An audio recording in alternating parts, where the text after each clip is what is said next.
नमस्कार दोस्तों, स्वागत है आपका मेरे चैनल में जिसका नाम ज्योतिष एस्ट्रो है। दोस्तों, आज मैं आपको बताऊंगी कैसे और क्यों लग गया था कृष्ण भगवान को मणि की चोरी का, जिसका वर्णन विष्णु पुराण के चौथे अंश के 13वें अध्याय में है।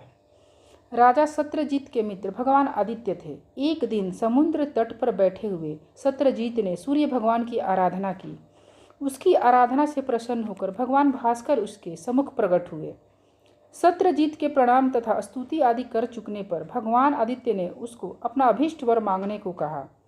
सत्यजीत ने उनसे उनका समयंतक मणि को ही मांग लिया। तब भगवान सूर्य उसे वह मणि देकर अंतरिक्ष में चले गए।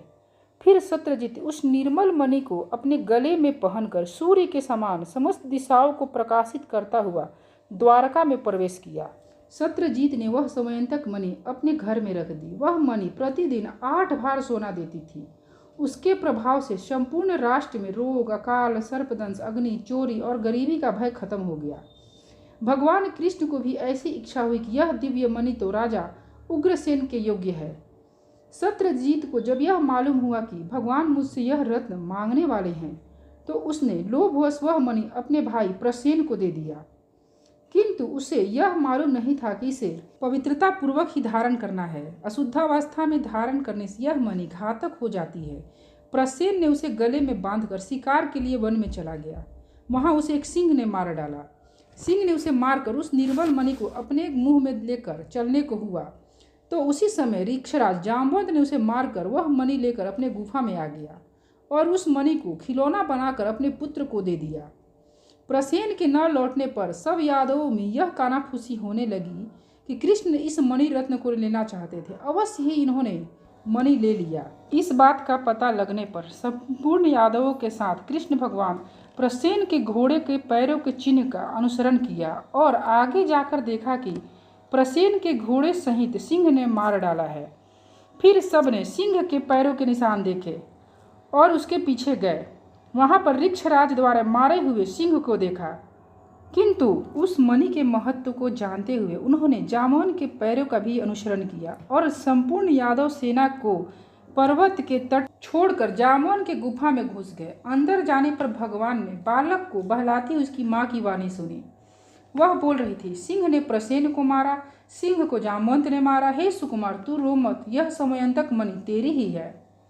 मणि का पता लग जाने पर भगवान ने देखा कि वह मणि बालक का खिलौना बनी हुई है। एक विलक्षण पुरुष को वहां देखकर वह स्त्री जोर जोर से चिल्लाने लगी। उसकी वाणी को सुनकर जामवंत ने क्रोध रूप से वहां आया। फिर रोष बढ़ जाने के कारण उन दोनों का 21 दिनों तक घोर युद्ध हुआ। गुफा के बाहर प्रतीक्षा करने वाले यादव सैनिक 7-8 दिनों तक उनके गुफा से आने का इंतजार करते रहे। उन्होंने सोचा, अवश्य ही मधुसूदन इस गुफा में मारे गए हैं। यदि जीवित रहते तो शत्रु को जीतने में इतना वक्त नहीं लगता। ऐसा निश्चय कर वे द्वारका में वापस आ गए। उनके बंधुओं ने यह सुनकर समयोचित संपूर्ण दैहिक कर्म कर दिए। इधर बिना भोजन और पानी के भी श्री कृष्ण का बल छीन नहीं हुआ, परंतु जामवंत का बल निराहार रहने से छीन हो गया। अंत में भगवान से पराजित होकर जामवंत ने उन्हें प्रणाम करके कहा, आप साधारण मनुष्य नहीं हैं। अवश्य ही आप हमारे प्रभु श्री रामचंद्र के समान भगवान नारायण के अंश प्रकट हुए हैं। जामवंत के ऐसा कहने पर भगवान ने अपने अवतार लेने का संपूर्ण वृत्तांत उससे कह दिया। तदंतर जामवंत ने पुनः प्रणाम करके उन्हें प्रसन्न किया और घर आए भगवान के लिए अर्ध्य स्वरूप अपनी जाम्बवंती नाम की कन्या दे दी, साथ ही समयंतक मणि भी दे दी। श्री कृष्ण मणि और जाम्बवंती को लेकर द्वारका में आ गए। उस समय भगवान श्री कृष्ण के आगमन से संपूर्ण द्वारका में खुशी की लहर दौड़ गई। भगवान ने जो जैसे जैसे हुआ था वो ज्यों की त्यों यादव समाज में सुना दी और सत्यजीत को वह मणि देकर मिथ्या कलंक से छुटकारा पा लिया। फिर जाम्बवंती को अंतःपुर में भेज दिया। सत्यजीत ने भी यह सोचकर कि मैंने कृष्ण को मिथ्या कलंक लगाया था, डरते डरते अपनी पुत्री सत्यभामा का विवाह श्री कृष्ण से कर दिया।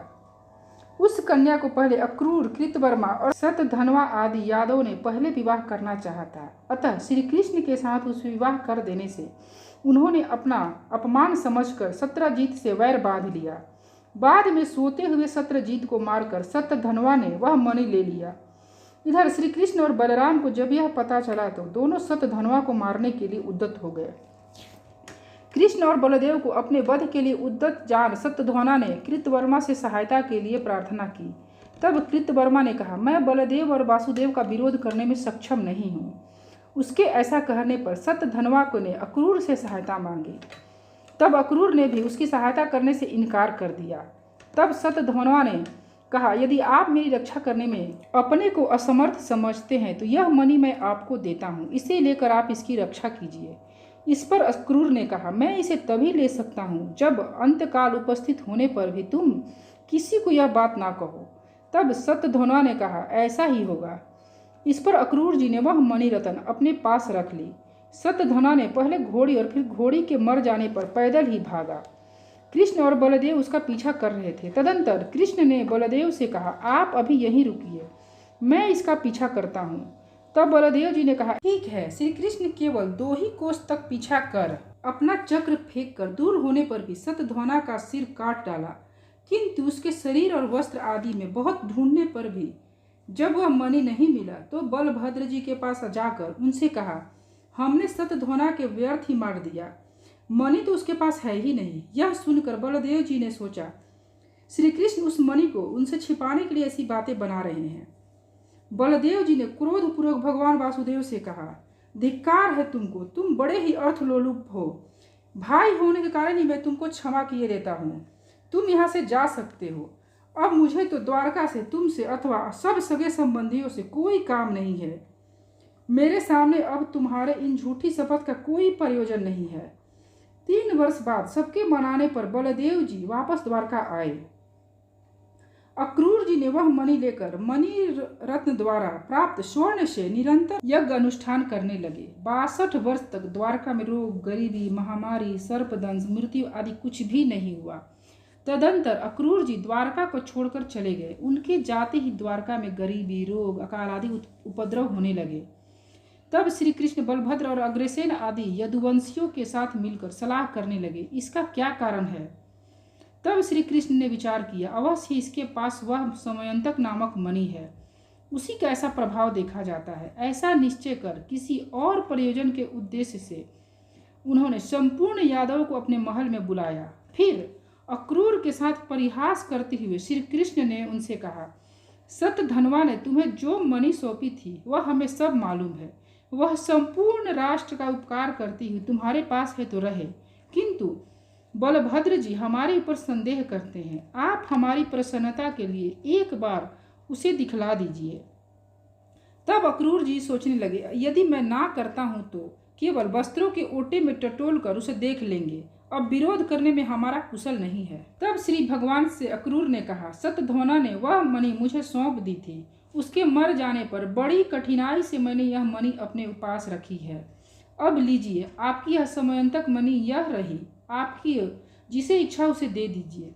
उसके देखने पर सभी यादवों को विस्मय पूर्वक साधु साधु वचन सुना गया। उसे देखकर बलभद्र जी ने कहा, अच्युत के समान इस पर मेरा भी अधिकार है। सत्यभामा ने कहा, यह मेरे पिता की संपत्ति है, इसलिए इस पर मेरा अधिकार है। बलभद्र और सत्यभामा को देखकर कृष्ण ने अपने को बैल और पहिए के बीच में पड़े हुए जीव के समान दोनों ओर से संकटग्रस्त देखा। तब वह अक्रूर जी से बोले, इस मणि रत्न को मैंने अपनी सफाई देने के लिए इन यादवों को दिखलाया है।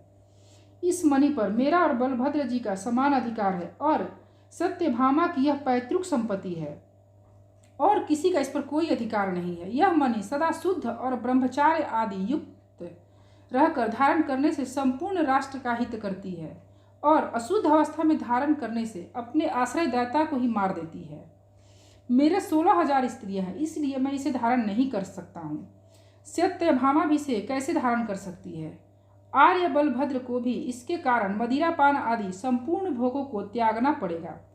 इसलिए हम सब आपसे प्रार्थना करते हैं कि इसे धारण करने में आप ही समर्थ हैं। आपके धारण करने से यह संपूर्ण राष्ट्र का हित करेगी। तब से अक्रूर जी सबके सामने उस मणि को अपने गले में धारण कर सूर्य के समान किरण जल से युक्त होकर विचरने लगे। धन्यवाद दोस्तों।